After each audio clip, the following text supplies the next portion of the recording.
किया गया है क्योंकि जनपद देवरिया में अमर शहीद प्रजापति रामचंद्र विद्यार्थी जी जो अंग्रेजों भारत छोड़ो आंदोलन के अंतर्गत 14 अगस्त 1942 को अंग्रेज देवरिया के कचहरी में पहुंच करके अंग्रेज़ों का झंडा उतार करके फेंक दिया और भारतीय तिरंगा उन्होंने फहराने का काम किया था।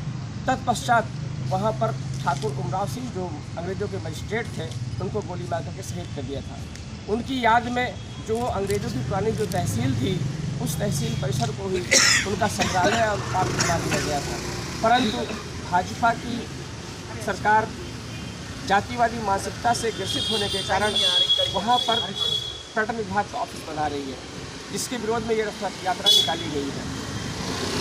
और जब हम लोग रथ यात्रा लेकर के निकले हैं तो हम लोग ये पाते हैं इसी तरीके से जितने भी दलित पिछड़े आदिवासी अल्पसंख्यक समाज के जो अमर शहीद हैं वो सभी शहीद उपेक्षा का शिकार हैं। सरकार उनकी अनदेखी कर रही है। हम लोग इस रथ यात्रा के माध्यम से उनका इतिहास, उनकी वीरगाथा भी उजागर करने का काम कर रहे हैं। जैसे हम देवरिया से जब चले तो चौरी चौरा, गोरखपुर की चौरी चौरा में पहुँचे तो वहाँ पर चौरी चौरा का नेतृत्व जो कर रहे थे तो वो यादव समाज के जन्म भगवान आहिर जी थे और उनका इतिहास में नाम कहीं पर सुनने को नहीं मिलता है। वहाँ पर शहीद होने वाले में अब्दुल्ला जी भी थे, शहीद होने वाले में मौलाना अली जी थे, मेघू अली जी थे, शहीद होने वाले में लाल मोहम्मद जी भी थे।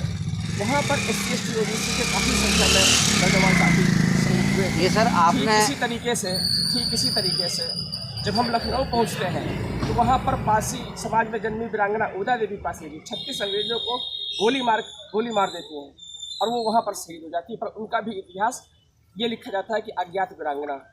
पर जब उनके समाज के लोग जागरूक होते हैं, संघर्ष करते हैं तो बाद में फिर लिखा जाता है उनको वीरांगना उदा देवी पासी। ठीक इसी तरीके से जलियांवाला बाग हत्याकांड जो होता है, जहाँ पर बहुत सारे 1500-1600 लोग हमारे भारत के शहीद होते हैं, उस मीटिंग को ऑर्गेनाइज करने वाले शहीद नथु धोबी जी, दुलिया धोबी जी, बुद्धराम वाल्मीकि जी, मंगल मोची जी, दुर्गादास जी जैसे तमाम SC ST OBC के साथी थे जिन्होंने उस मीटिंग को ऑर्गेनाइज किया था। और जब ऑर्गेनाइजर ही SC ST OBC समाज के लोग थे तो स्वाभाविक सी बात है कि भीड़ भी उनकी ज़्यादा रही होगी। तो शहीद जो 1500 लोग करीब वहाँ पर शहीद हुए हैं उसमें शहीद होने की संख्या में भी हमारे ही लोगों की ज़्यादा संख्या रही होगी।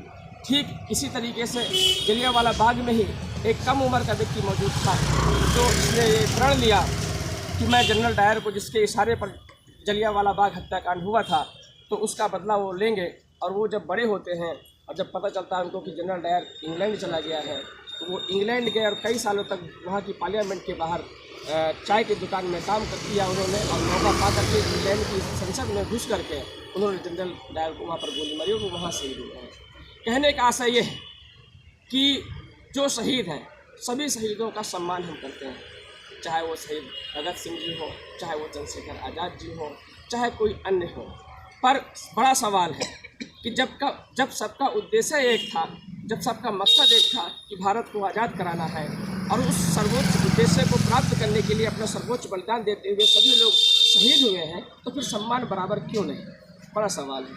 जनपद देवरिया में जो संग्रहालय परिसर में पर्यटन विभाग का ऑफिस बना रही है, सवाल उठता है कि क्या सरकार महात्मा गांधी जी के समाधि स्थल पर भी पर्यटन विभाग का ऑफिस बनाने की हिम्मत कर सकती है? क्या महात्मा गांधी जी से कम योगदान शहीद रामचंद्र प्रजापति विद्यार्थी जी का है? सवाल उठता है।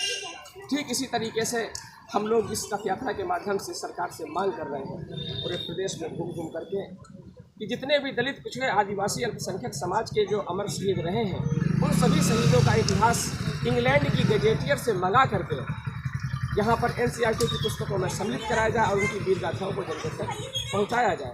साथ ही भारतीय इतिहास के सबसे कम उम्र के शहीद प्रजापति रामचंद्र विद्यार्थी जी हैं, तो सबसे कम उम्र के शहीद होने के नाते हम भारत सरकार से मांग करते हैं कि उनको भारत रत्न से सम्मानित किया जाए। इसके साथ ही साथ उनका चित्र, उनकी प्रतिमा दिल्ली के पार्लियामेंट में भी स्थापित करी जाए। सभी प्रमुख शहरों में, महानगरों में उनके नाम से विद्यालय, कॉलेज, चौराहे, सड़क या सरकारी जो योजनाएं हैं वो सभी शहीदों के नाम से संचालित किया जाए। इसके साथ ही साथ जब से देश के प्रधानमंत्री श्री नरेंद्र मोदी जी बने हैं, लगातार बिना किसी परीक्षा के अपने चहेतों को लिटरल एंट्री के माध्यम से डायरेक्ट IAS IPS बना रहे हैं।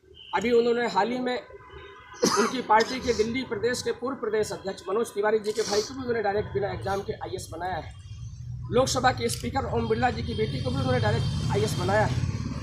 हमारी भारत सरकार से नरेंद्र मोदी जी से मांग है कि जिस परिवार के सदस्यों ने अपना सर्वोच्च बलिदान देते हुए देश की आज़ादी के लिए वो शहीद हुए हैं, उनका परिवार आज गुमनामी में जी रहा है, आम नागरिक की तरह जिंदगी जीने के लिए मजबूर है। भारत सरकार से हम मांग करते हैं कि सभी शहीद परिवारों के